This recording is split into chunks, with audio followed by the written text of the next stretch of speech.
Né? Ó, tá na vinheta. Eu vou olhar aqui, mas acho que eu tenho guardado. Valeu. Tira o som.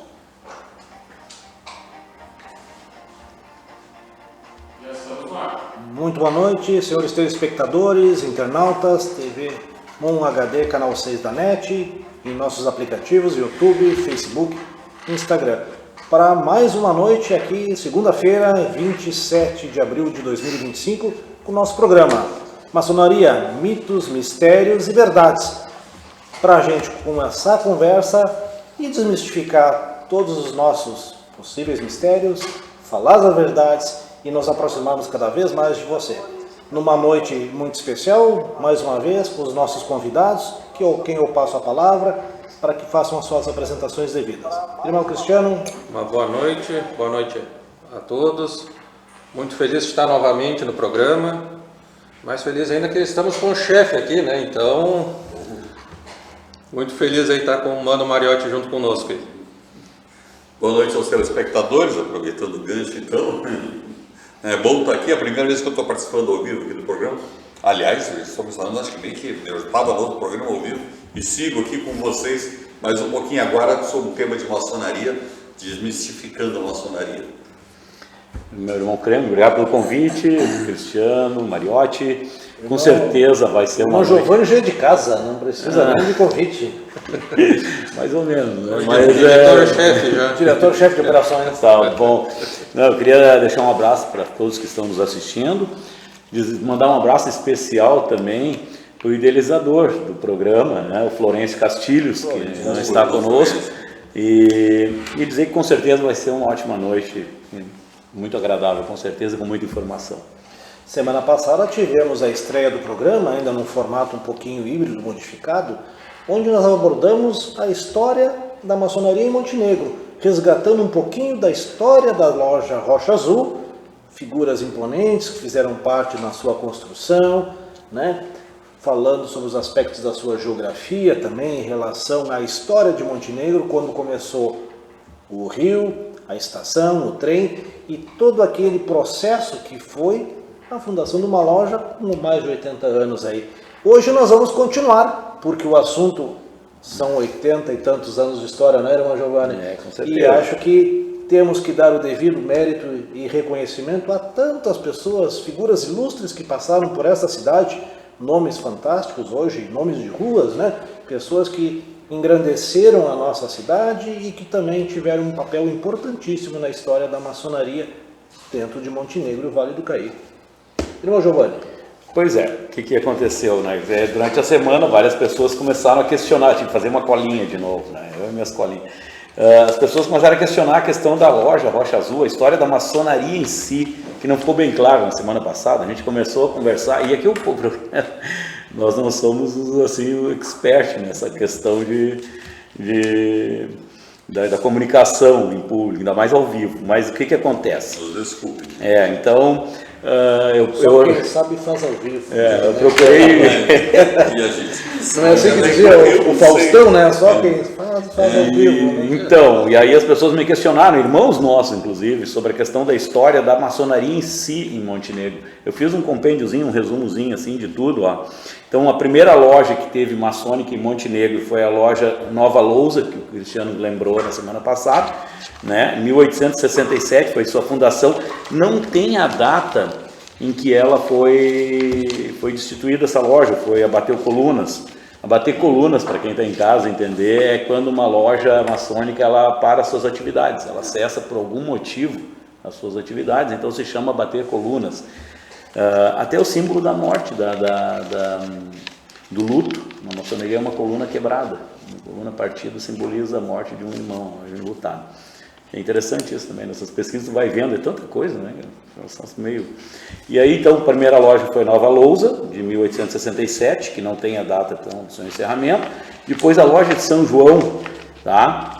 Que é de 1868, também não temos a data a gente não sabe, tem informação, sabe que existiu.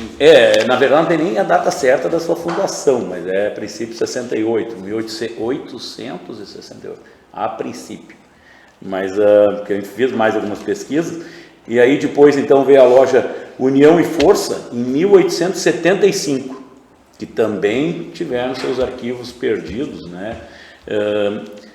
Ao longo da história da maçonaria ocorreram várias coisas que envolvem administração, envolve perseguição, envolve conflitos internos mesmo, e aí muitas vezes conforme o venerável presidente, esses documentos eles mandam incinerar os registros, e aí muitas vezes se perde a história de uma loja, né? Só para ilustrar os amigos telespectadores e internautas que não tiveram a oportunidade de assistir o episódio anterior, esse assunto foi abordado e fala muito em função das próprias a história da sociedade, da humanidade, né?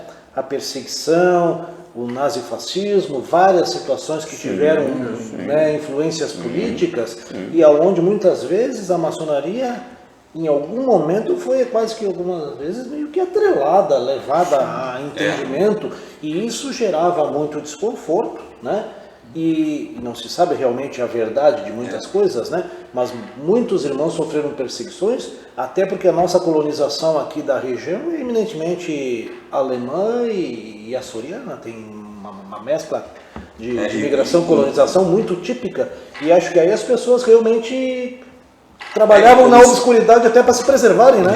E como a gente prega a liberdade de pensamento, liberdade, igualdade, fraternidade, né? Às vezes não é bem muita interpretado. gente não se agradava muitas vezes disso. Os Os veneráveis mestres ou a equipe de administração da loja maçônica, até por medo ou receio, punha fogo, queimava todos os arquivos para não deixar. Vestígios da perseguição, né? Responsabilidades. E se contar o que já viveu tanto Montenegro como a própria maçonaria aqui, né, nós estamos falando de um Brasil imperial. Exatamente. Um Brasil pré-abolicionista, né? Exato. Sim, nós tivemos problemas seríssimos na época do governo Getúlio Vargas, também. Que criou, o governo Getúlio Vargas em 37 mandou fechar todas as lojas maçônicas do Brasil e só foi liberado depois o trabalho das lojas maçônicas em 45. E na própria Revolução de 23 também existia um bipartidarismo muito forte, onde os próprios irmãos ficaram meio que divididos entre lados, e isso fez com que algumas lojas, inclusive, batessem colunas. Eu fiz uma pesquisa, olha só, que troço interessante, falou da Revolução de 23. Nós temos um irmão... Para quem não sabe, é a Revolução dos Lenços, né? Que foi ali que começou, o lenço vermelho e o lenço... Isso. Nós tivemos um irmão que teve uma participação fundamental assim, na história de Montenegro, na história dessa Revolução, que foi o irmão Ernesto Gustavo Biel. Ele era de Alfama, se não me engano, mas ele tinha uma propriedade em Vapor Velho. E lá tem hoje as marcas ainda, parece, segundo algumas pessoas, familiares, conhecidos meus, que diz que tem marcas lá dessa batalha, teve um encontro lá, um conflito, e olha só que interessante, cara, o Ernesto Gustavo Biel organizou 25, ele era um líder de agricultores, tá? Ele organizou 25 homens lá, agricultores, pessoas sem muito conhecimento de arma, eles sabiam usar a arma para sua defesa pessoal, mas numa batalha não, e ele queria vir a Montenegro, né, na época para discutir a questão, eles eram apoiadores do Assis Brasil, e aí enfim, não vamos entrar em detalhes da batalha, do nosso em si, né, do conflito em si, mas olha que interessante, com 25 homens, o governo ficou sabendo, o prefeito ficou sabendo, avisou o governo do estado, veio um pelotão de 100 soldados para defender, para lá interceder, prender os caras, né? O grupo do Ernesto, e eles mataram 3 soldados, tá? E aí mas era 4-1, né? Então os caras conseguiram dominar o pessoal, mas a maioria fugiu e foram presos dois colegas, 2 apoiadores do Ernesto Gustavo, e foram mortos depois, foram julgados e fuzilados. Impressionante isso, sabe, essa história aqui tão perto da gente, com uma crueldade, né? E isso é uma coisa que eu acho que Nossa, interessante. Acho que é importante a gente ter essa oportunidade de esclarecer ao telespectador internauta que nos acompanha que a maçonaria, como ordem, né, ela é apartidária. Sim. Ela é apartidária Sim. e ela é independente também, respeita os credos, né? Sim. Tendo a possibilidade de irmãos das mais variadas religiões e, fundamentalmente, pelos seus princípios de liberdade de expressão, de tornar os homens livres e de bons costumes, ela permite que haja essa entre aspas, dicotomia partidária e religiosa. Mas quando ocorre o fanatismo, infelizmente a própria maçonaria também vira refém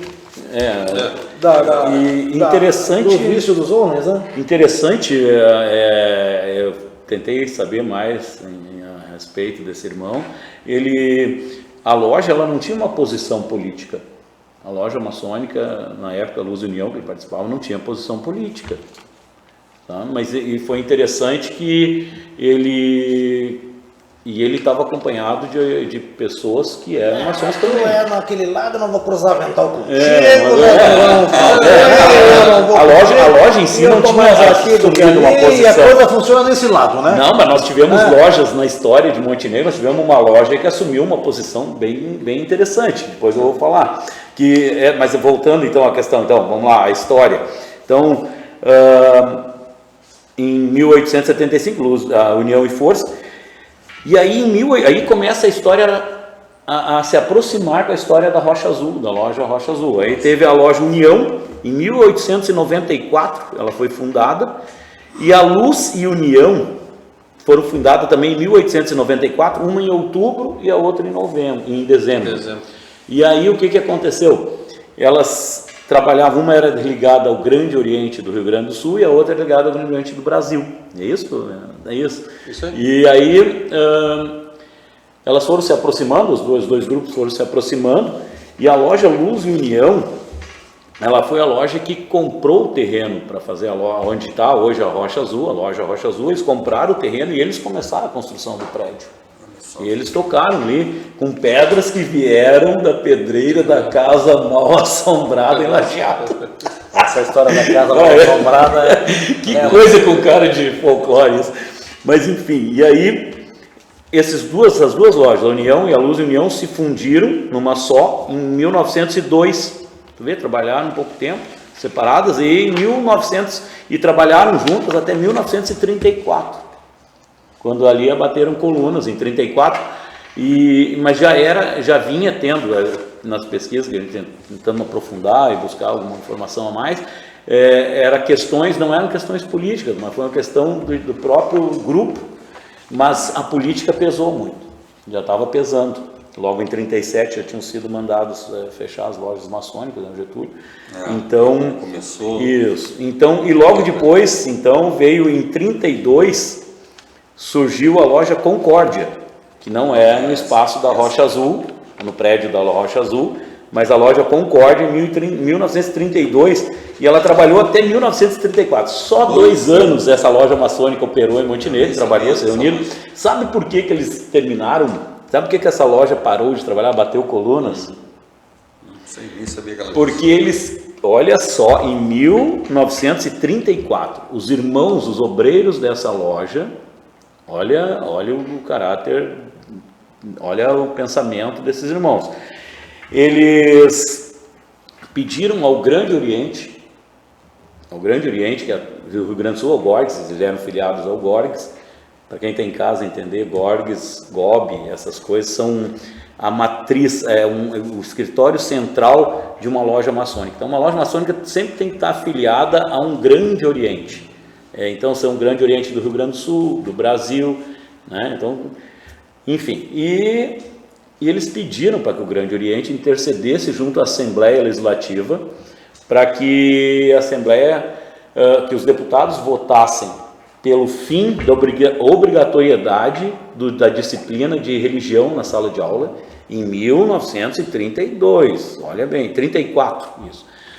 Eles pediram para que os deputados fizessem um projeto que extinguisse a obrigatoriedade da disciplina de religião na sala de aula e, olha só também, pela votação, pela aprovação do divórcio.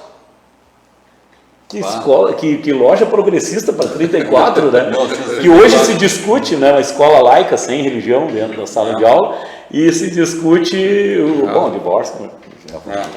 Mas para a época, interessante esse grupo, né? Loja Concórdia. Quase 100 anos atrás até que... Era a história dessas revoluções assim, né? Era o radicalismo, mas eram pessoas que já tinham visão de mundo muitos anos à frente, né? Porque as abomináveis falhas que a sociedade criou ao longo da sua história, né?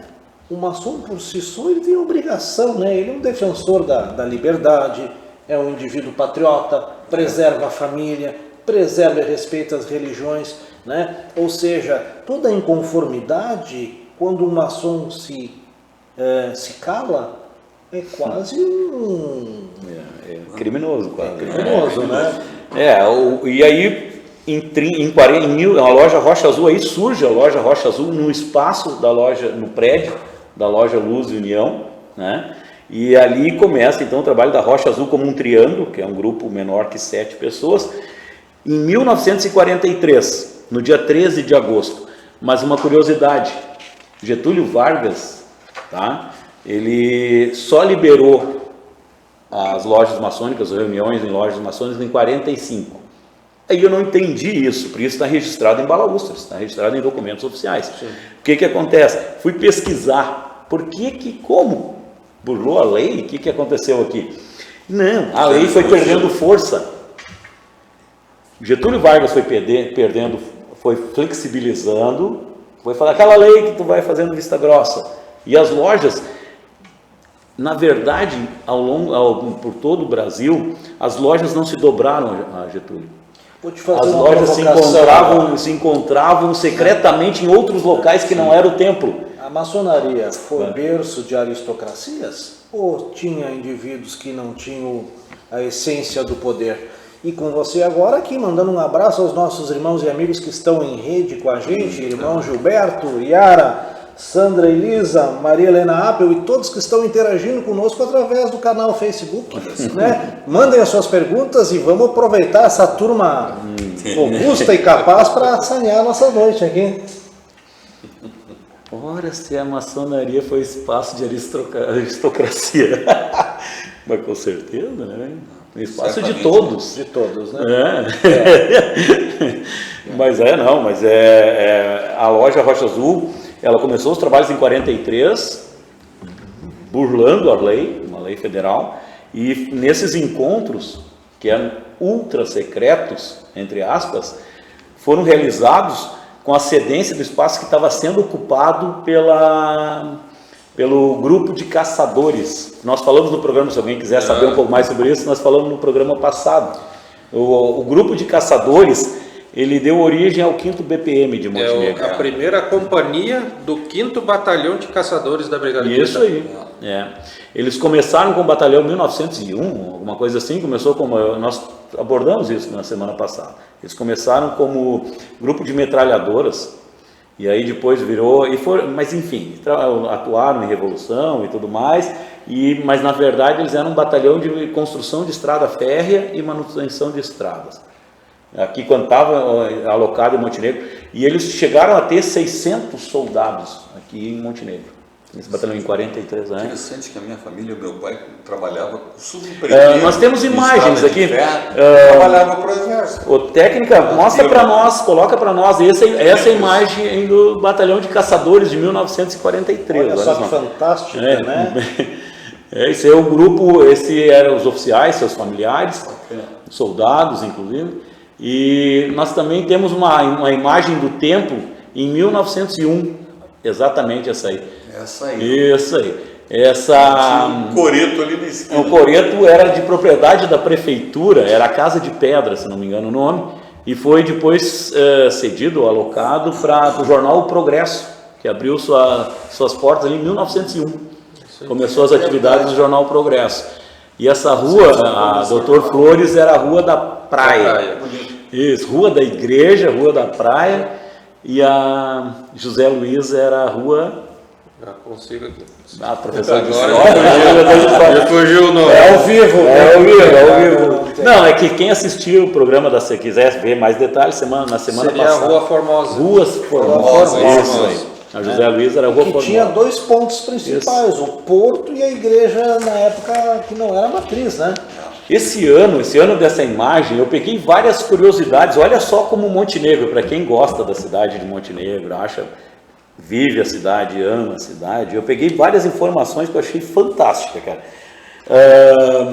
Na virada do século 1900, tá? Olha só, em 1895, quando foi inaugurado o prédio da loja Rocha Azul, também foi inaugurada a primeira farmácia de Montenegro. 1895, a farmácia Providência. Em 1894, antes da farmácia, começou as atividades do frigorífico Renner. Né? 1894, olha a quantidade de anos. 1901, Jornal Progresso, naquela casa da esquina, no Coreto. E 1898, o primeiro jornal de Montenegro, foi antes do Jornal Progresso, veio um jornal antes, O Montenegro. E para vocês terem uma ideia, em 1898, olha como Montenegro pulsava. Surgiu um panfleto que se chamava O Micróbio, que criticava os políticos locais. O Micróbio era um panfleto que circulava e criticava a cidade. que Montenegro pulsava nesse tempo, porque vinham os imigrantes e as cargas todas, Sim, né? todo mundo Até o chegava. nosso porto, que seria daqui para frente, já era mais difícil a navegação. Não existiam as estradas de rodagem, né? As estradas eram os rios, então o nosso porto bombava. A rua principal da cidade, para vocês terem uma ideia, é a Doutor Flores, a rua onde está hoje a loja Rocha Azul. Essa rua, ela ia do cais do porto até a praça, aqui onde está a igreja matriz hoje era uma pracinha, e aí a rua ia até ali, era chamada Rua da Praça, Rua da Praia, Rua da Igreja, mas enfim. E continuando nessas datas, só para encerrar, o cais do porto em 1904, então o cais do porto em 1904, em 1910 a estação férrea de Montenegro foi inaugurada, e em 1911 o primeiro cinema. E em 1913 Montenegro sai da condição de vila e vira cidade. Em 1913. Primeiro cinema foi... eu anotei, não anotei. Infelicidade. Eu confiei na minha memória. Eu disse, esse nome eu não vou esquecer. Taninópolis. Que era o nome do cinema. Não, agora era Tanópolis. Tanópolis. Então antes era Taninópolis, acho. Eu não sei. Eu me lembro agora que fiquei tinha um com cinema que era o Goiôem, ali na praça. Eu era menino do Goiôem. Será que era o mesmo? Enfim, é uma história rica. Mas a loja Renner, hoje, era o Goiôem. E o primeiro prefeito, quando Montenegro deixou de ser vila e passou a ser cidade, foi um maçom, que foi o Amândio Lamper. Era major. Amândio Lamper, é isso? A família Lamper teve vários maçons, acho que na sua história aqui, não tem? Sim, vários. Sim, tem uma história rica, não trouxe mais coisas. Mas enfim. E o Coreto, essa obra-prima que apareceu na foto antes, que fica do lado da loja maçônica, ele foi desmanchado para construir uma garagem, um pavilhão, para abrigar o primeiro gerador de luz de Montenegro. Isso em 1919. Montenegro passou a ter luz elétrica fornecida por um gerador de 50 HPs. Isso é o motor de um Fuca 1500. Esse gerador fornecia luz para o centro da cidade. É a história de Montenegro. Era um progresso, né? Uma história rica de Montenegro. Muito bom. E sempre que se tem a oportunidade de ver o desenvolvimento de uma cidade e com esse potencial da imigração, chegam as pessoas, chegam as ideias, chegam os empreendedores e com isso chegam os maçons também, né? Que são pessoas da sociedade, que são pessoas comuns, pessoas que você convive.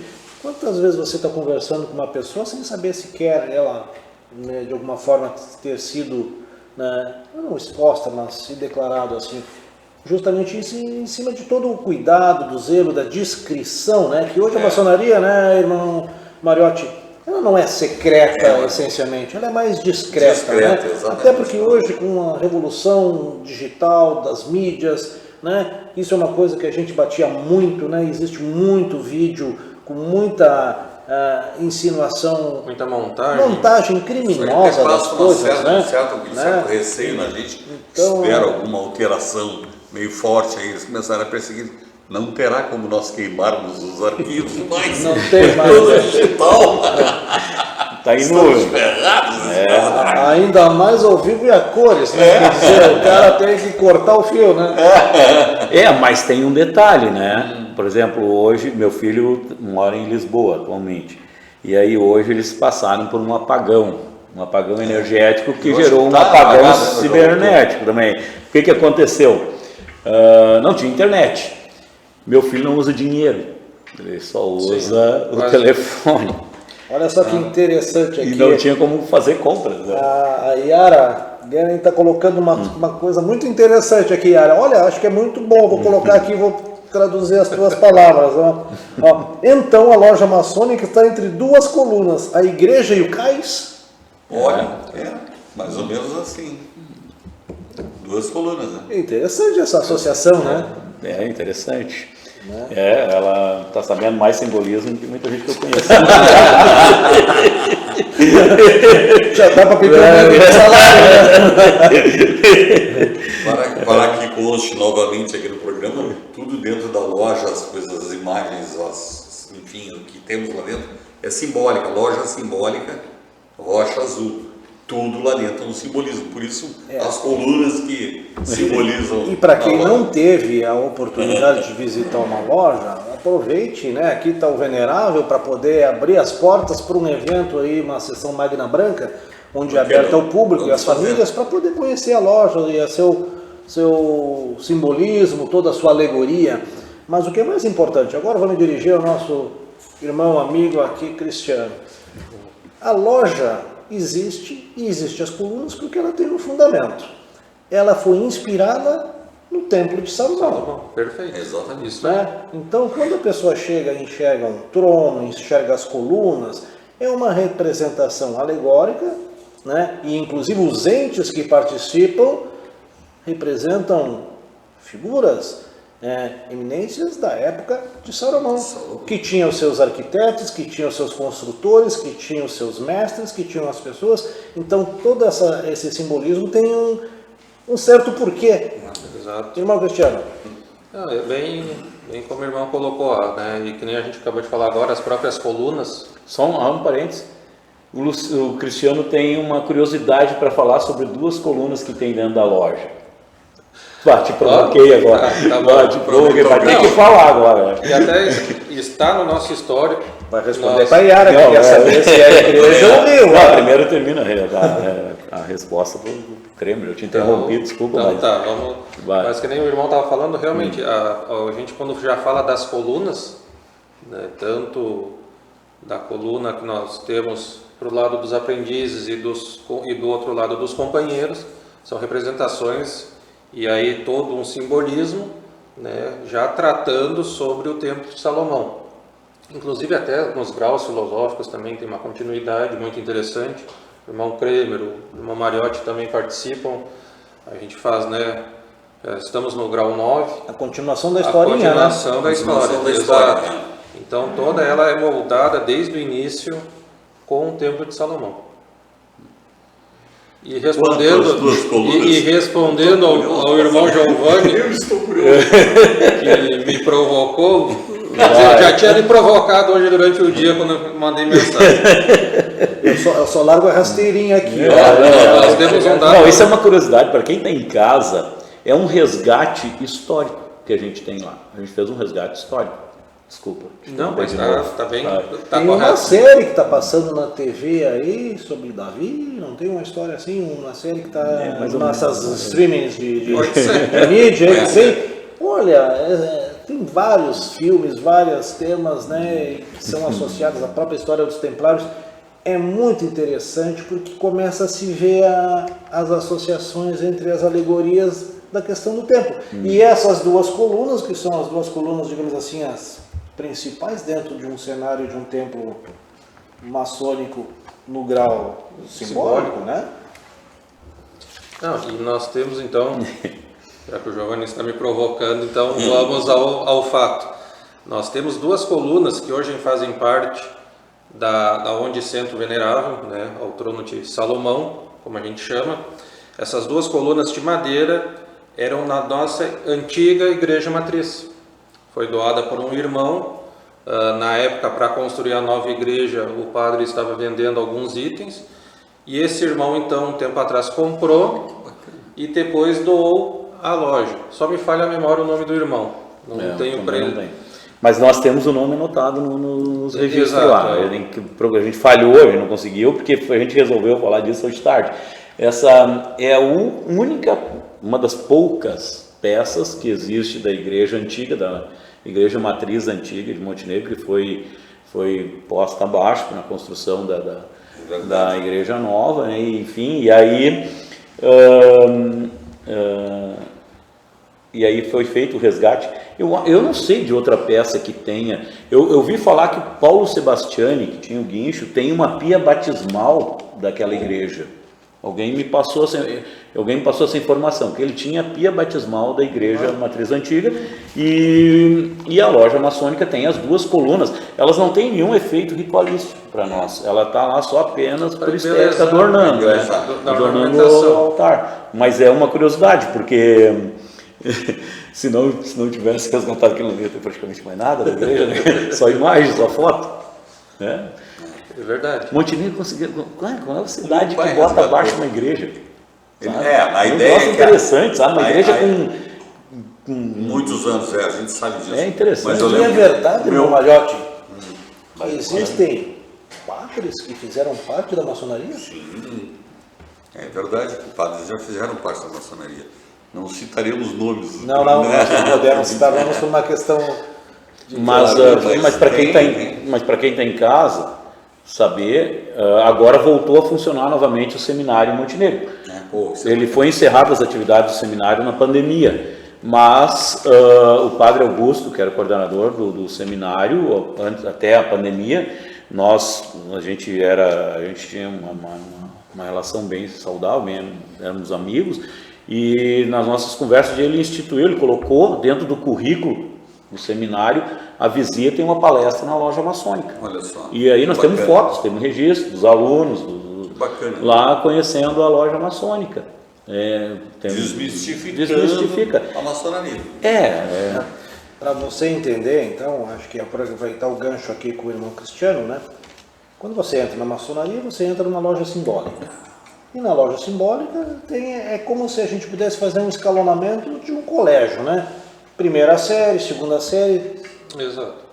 Terceira série do fundamental, que seriam os graus simbólicos. Que no primeiro grau seria então o aprendiz, que é o recém-iniciado, né? Entramos como aprendizes. Né? Depois de um período e de algum, digamos assim, trabalho, merecimento, instruções, ele vai subindo de potencial para poder passar de ano, né? De uma maneira bem didática. Ele passa de ano e vai ao segundo estágio. E finaliza o terceiro, que seria o grau máximo dentro dos graus simbólicos, como mestre. Né? E depois tem a sua formação maçônica assegurada, quer dizer, no primeiro grau ele já é maçom, né? Sim, perfeito. Ele é maçom. Se ele quiser ficar só ali, ele fica só ali. Tem irmãos que ficam, né? A gente sempre tenta ajudar e até instigar os irmãos a continuarem essa caminhada. Eu acho que é muito propício e muito bom. Até porque o princípio da maçonaria como um todo é pensar homens na sociedade, melhorá-los, porque já são bons, por essência, para que se tornarem exemplos e aí possam captar dentro da sociedade novos candidatos para também melhorá-las e fazer isso aí. Então é importante que toda essa trajetória seja cumprida. Até para nós irmos nos lapidando, podemos dizer assim, então sempre é interessante os irmãos continuarem essa caminhada. Né? Lógico que a gente sempre fala, apesar de vivermos em harmonia, né? Isso é uma caminhada única do irmão. Tanto é que tem irmãos que demoram um pouco mais para subir algum grau, enfim, mas eu acho que todos os irmãos, pelo menos ao grau de mestre, teriam que chegar. E aí depois, tendo interesse, vai aos graus de perfeição, que seria como se fosse a faculdade, o ensino superior, seria dentro do processo de analogia com o ensino convencional, né? E aí até o grau 33, né, que seria o mais alto grau dentro da maçonaria. Muito bem. Estamos aqui novamente, então, Maçonaria, Mitos, Mistérios e Verdades, nas nossas segundas-feiras, falando, né, sobre aspectos de maçonaria, sobre temas locais, aspectos da história, da civilização, e sempre nesse ambiente descontraído, com a presença de irmãos convidados que vão sempre brilhantar.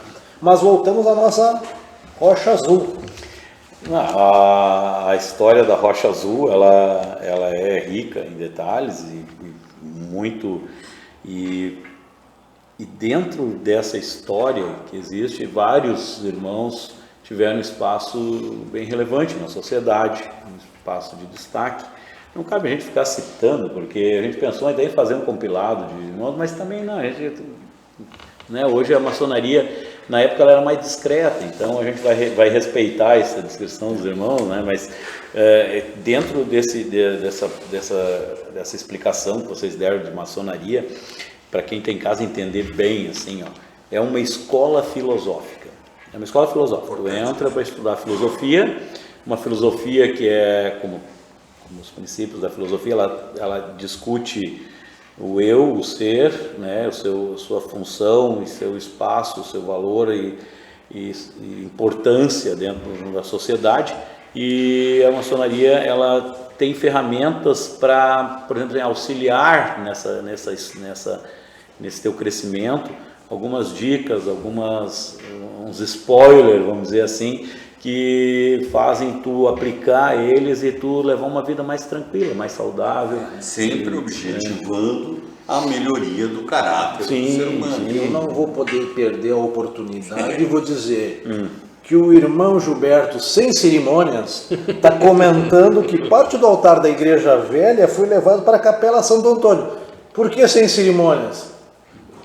É o nosso mestre de atual cerimônia, mestre de cerimônias. Isso é Atual isso é e importante próximo, saber. né? Eu não tinha Obrigado, essa irmão informação. Gilberto, Valeu. pela sua atenção, e vamos convidar o irmão para vir aqui também participar com e certeza. trazer a nós esse Olha só, a conhecimento. parte do altar da igreja está lá, que bacana. Não tinha essa informação, não achamos essa informação nos nossos registros Exatamente, lá. não, é a interatividade aí que... Né? Mas na reforma da loja Rocha Azul, foi pego os altares, porque usa vários altares, foi pego vários altares, o teto, e foi levado para uma loja em São Sebastião do Caí, foi doado para o pessoal que estava montando uma loja. Então, que bacana que a igreja fez isso, bacana, não tinha essa informação, bacana, legal. Eu acho legal quando tu não deixa essa história morrer de todo, né? Daqui a pouco até o pessoal da igreja tem alguma coisa mais detalhada. Nós tínhamos no antigo templo nosso, antes, para quem não sabe, a gente tinha um templo que ele não respeitava exatamente os padrões que a maçonaria sugere que sejam o templo. Então ele tem que seguir uma relação e uma proporção com o templo de Salomão. E aí o nosso templo não estava, o posicionamento dele não estava bem certo, questão até das dimensões não era bem correto. E aí, para seguir essa proporcionalidade, o templo foi ampliado. E aí nós tínhamos o teto, para mim eu achava a coisa mais linda do mundo, aquilo, o teto da loja Rocha Azul, quando o templo era o contrário, ele foi pintado pelo Pinali. Enio Pinali era um maçom, um grande maçom, um conhecimento absurdo. E ele pintou o teto e era uma obra de arte. Que teto lindo. E quem acompanhou a pintura daquele teto na época, disse que ele pintou com uma esponja. Ele pegou a tinta PVA, tinta de parede, PVA, com esponja, baldes com tinta e água, e ele ia fazendo um mesclado. Eu gosto de pintura, eu pinto também. Tu olhava para aquilo assim, uma preciosidade aquilo. E foi resgatado, foi todo ele, foi transferido lá para a loja no Caí. Está lá ainda, mas só que a loja lá é bem menor, aí eles aproveitaram só uma parte das pinturas. Inclusive a loja do Caí está sendo mantida a sua atividade dentro da Rocha Azul, né? Desde eventos temáticos. Dos Né? eventos Eu não sei climáticos, né? se ainda existe esse teto que tu disseste aí, porque a enchente castigou muito forte lá. Eu não sei, cara, não sei dizer, O francamente. tempo da loja de São Mas eu vou querer Aí ser um eu pouquinho mais incomodativo, aproveitar a capacidade dessa mesa e vou questionar agora o irmão Mariotti Eita. de uma questão. Irmão Mariotti, Vamos. maçonaria, mitos, mistérios e verdades. Por que que o maçom se veste que nem um pinguim? Interessante. Mas, na verdade, eu acho que o grande público nem sabe.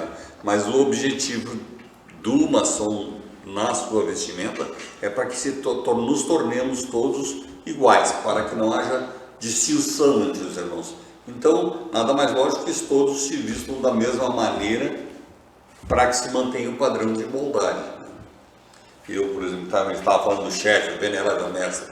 Eu sou apenas um maçom que estou na condição de direção da loja, mas sou um irmão com a mesma condição dele, somos iguais nós dentro da loja, em termos de comportamento, né, e assim por diante. Isso Não é sei se interessante, esclareci. né? Até porque as pessoas acham que dentro daquelas vestimentas, quem teve a oportunidade, existem cargos, existem encomendas, Vamos existem dizer, todo, né, uma condição que acho que é muito bonita, né? Mas parece que assusta, né? Parece que o maçom é um pouco vaidoso quando usa aquelas vestimentas, aqueles paramentos. Que querendo ou não, tem toda uma questão também de hierarquia, né, pelos paramentos. Mas aí é nos paramentos. Exato. Uma vestimenta preta. A vestimenta Mas a preta. vestimenta, desde o aprendiz ao venerável, né, que é o último cargo e o maior cargo da loja simbólica, então todos de terno ou em sessões não magnas, nem nós temos, também podemos usar o balandral. O balandral seria o quê? Seria tipo uma toga, uma vestimenta? Mais ou menos isso, todo preto. Todo preto. Né? Então, para nos mantermos todos iguais. Que maravilha. E o preto, porque daí o preto podia ser outra cor, podia ser todo mundo igual, mas o preto ele representa, ele não reflete, a ideia é que não exista o reflexo de luz e que garante o lado, como é que eu achar o termo, mas o lado, não, desculpe, me fugiu a palavra, eu fui falar e perdi. Ele garante o ato solene, a questão solene daquele ato, principalmente na seção do grau 3, então é importante que seja nessa cor preta. De certa forma, a sociedade consagrou a vestimenta de gala nas suas cores do branco e no preto, né? De alguma forma, né? Também. Depois houve algumas adaptações, mas assim, dentro de um conceito muito conservador, é tido como as cores de Tu sabe que eu nunca pesquisei como é que veio esse uso, porque isso foi depois de 1717, porque não existia isso, é só o avental era vestimenta. Vou te fazer uma pergunta, professor. Não, Agora, professor de história, vai. você sabe a origem do sinal de continência? Não. Origem do sinal de continência? Continência. Eu já li isso. Militar? Militar. Não sei. Quando dois generais se aproximavam na Idade Média com seus elmos fechados, eles abriam os elmos e faziam como se fosse aquela referência para que pudesse, antes da batalha, eles trocarem a referência do cumprimento. Então, a levantada do elmo foi uma forma depois de ser Se tornou, consagrada foi como adaptado um sinal para isso. adaptado de reverência. Não sabia. Muito interessante. O- Essa eu não sabia. Não, é que assim, para quem está em casa entender, a maçonaria Me faltava. ela carregou, a maçonaria busca, a maçonaria é muito interessante. Ela pega e fica pescando, ela foi buscando coisas, referências em várias religiões, em várias, nos próprios Cavaleiros Templários, essa questão, a maçonaria ela tem algumas questões, uns movimentos, umas posições que se fica durante uma reunião. E ela buscou isso junto aos templários, principalmente, aquele lado solene militarista, assim. Eu acho que vem um pouquinho mais, né? Acho que busca coisas de postura, inclusive, que se vê em estatuetas e monumentos egípcios. Sim, também. Sim, também. Nós já falamos aqui, né? Vamos começar, a gente dedica para essas... Fica viajando. Mas esse que é o legal. Vai faltar Esse programa de aqui novo. Programa de novo. Não, é que a gente começa a viajar, isso parece. Um por vez. Olha mas, só. Mas essa é que é a parte bonita da maçonaria, que a gente pode filosofar devagar e procurar coisas remotas, assim, que é muito bacana. E dentro da história da maçonaria que a gente fala, a maçonaria hoje ela não deixa marcas tão profundas na sociedade, mas no passado ela deixou marcas bem profundas. Ela foi responsável pela independência dos Estados Unidos, a Revolução Francesa. Nós temos, se for pensar na história, nós temos Independência do Brasil. independência do Brasil, Bonifácio. independência do Brasil, Revolução Farroupilha. exato. Então, olha só, então Olha a gente vai a história do Estado ali, as colunas. Ó. e hoje a gente fica exatamente. Então hoje a gente fica divagando, pensando assim, o que a maçonaria faz hoje? Como é que ela procede? A maçonaria hoje ela tem vários trabalhos na área do assistencialismo, na área da fraternidade. E só que hoje a maçonaria ela não é mais tão política, ela não é mais aquele ente que tomava frente em questões políticas, hoje não mais. Conspira menos.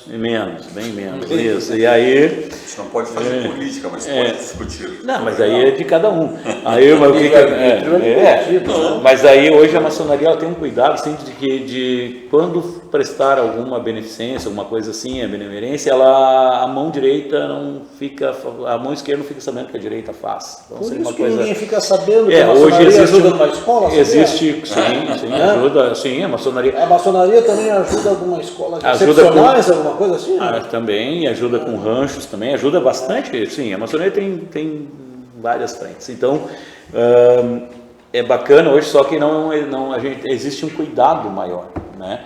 E essas questões mais ligadas à revolução, a maçonaria era uma ferramenta na época.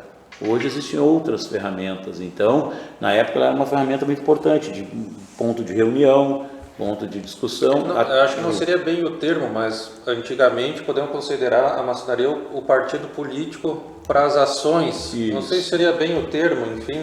Eu penso mas eu acho que seria um local onde seria um fórum das discussões. Exato, né? pode ser. Era um espaço onde as pessoas podiam, de alguma forma, se reunir e terem assegurado aquela discrição de não ficarem publicamente se manifestando, para poderem colocar as suas ideias. Nem por isso aquilo seria um ato de loja maçônica, né? A Mas loja, ela favorecia que houvesse essa integração. A loja maçônica como tal sempre procurou deter conhecimento, né? A loja. Companheiros, né? Aprendizes, companheiros e mestres. Isso mostra bem, eram pessoas trabalhadoras, né? Então sempre detinham conhecimento sobre isso, desde Salomão, Templo de Salomão e assim por diante, conhecimentos para a construção. Então eu acho que eles tentavam centralizar e em cima disso, e anexando, somando a isso, vinham os conhecimentos, as filosofias das pessoas. Todo mundo tem a sua ideia e ali dentro da loja se podia discutir, pode discutir livremente. Se tinha posições mais enfáticas, como eu li ali a história da loja Concórdia de Montenegro, olha bem, Montenegro em 1934. Tenta imaginar a revelia do governo. Tenta imaginar esse lugar em 1934, como é que era. E uma loja se manifestou e encerrou suas atividades em função do grande, como protesto ao governo, ao Grande Oriente ao qual ela pertencia, não ter cobrado do governo, dos deputados, o fim do ensino de religião em sala de aula e a instituição do divórcio. Então tu imagina, em 1934, olha a cabeça desses irmãos, né? E decidiram dizer assim, cortaram na própria carne, se não, nós não queremos, se nosso grupo, o grupo que a gente pertence, a matriz que a gente pertence, não assume as nossas demandas, nós não queremos ficar aqui. Isso é fantástico, cara. Isso é convicção, né? Total, né? E em 1934, fantástico, eu vou te dizer. 90 anos atrás. Maçons ilustres, né? Com uma história já dentro da história da Rocha Azul de Montenegro. É bom ser maçom, Suscitou irmão uma Cristiano? dúvida, eu acho. Olha, eu gosto, é algo que eu gosto, tenho prazer em ser maçom. O que eu aprendo e que tenho aprendido até hoje, com certeza faz o cara um pouquinho melhor, porque a gente tem que estar sempre querendo aprender. Mas sim, eu não tenho por que ter vergonha de dizer porque eu sou maçom. Não saio por aí falando, não tenho porquê disso. Mas sim, eu gosto e tenho orgulho de ser maçom. Irmão Giovanni, é bom ser maçom? Sim, tranquilo, é legal. Eu gosto. Eu sou aqui. Eu gosto de um segmento da maçonaria, assim, mais diferente um pouco. Irmão Mariotti, É legal. é bom ser maçom? Eu estou venerável mestre, eu diria que no mínimo eu sou suspeito para dizer isso. Né? E se não fôssemos maçons, o que nós faríamos? Estaremos numa faculdade tentando estudar ou... Não, nós faríamos maçonaria, mesmo sem ser maçom. É, certamente. Mas o que ele falou, o que o Mano Júnior falou, que o irmão falou antes, me chamou a atenção.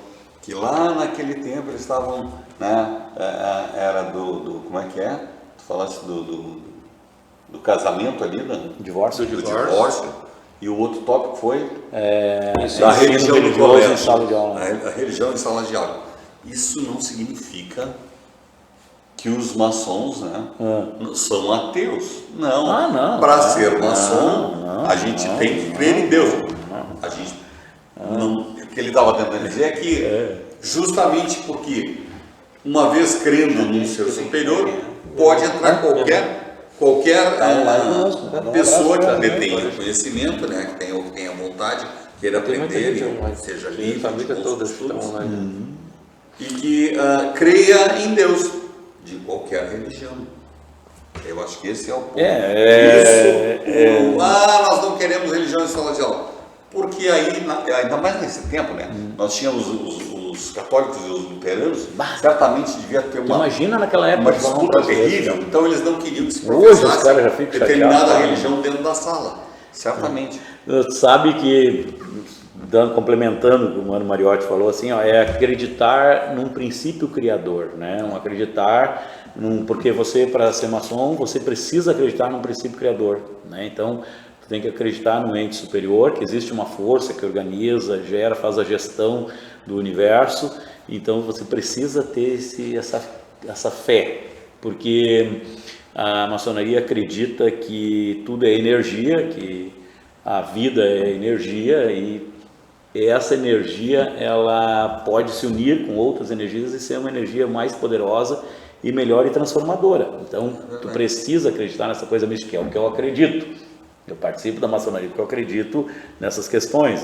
Tem várias frentes dentro da maçonaria. Tem pessoal que vai mais para ritualística, outro é mais técnico, mas eu gosto da parte mais mística da maçonaria. Mais esotérica. Esotérica. É uma coisa que é o que eu acho que de certa forma fascina grande parte das pessoas. Eu também sou bem adepto dessa linha. Eu sou bastante mas o médico, até pela minha formação, né? O médico, eu sou técnico, então. Como é que é essa relação com a fé? É a melhor possível, né? Porque a gente tem que trabalhar a saúde do corpo e da mente.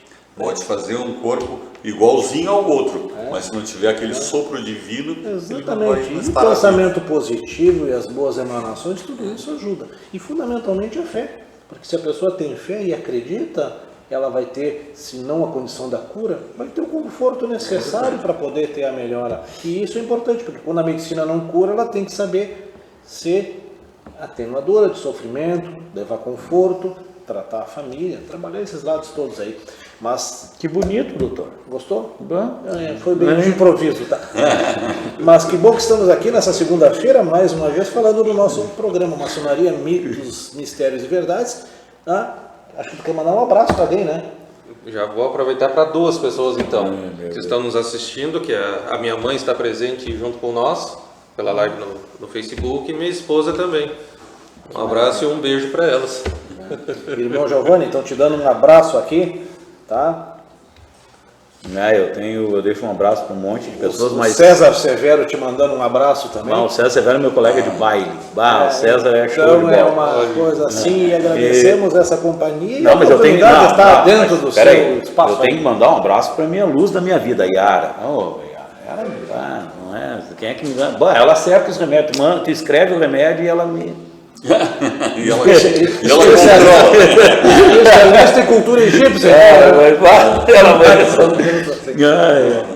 Mas, irmão Mariotti, a história de Montenegro, então, para a gente dar andamento, tem essa interligação entre a história da cidade, as imigrações, como bem colocado pelo irmão, o porto e depois a estação.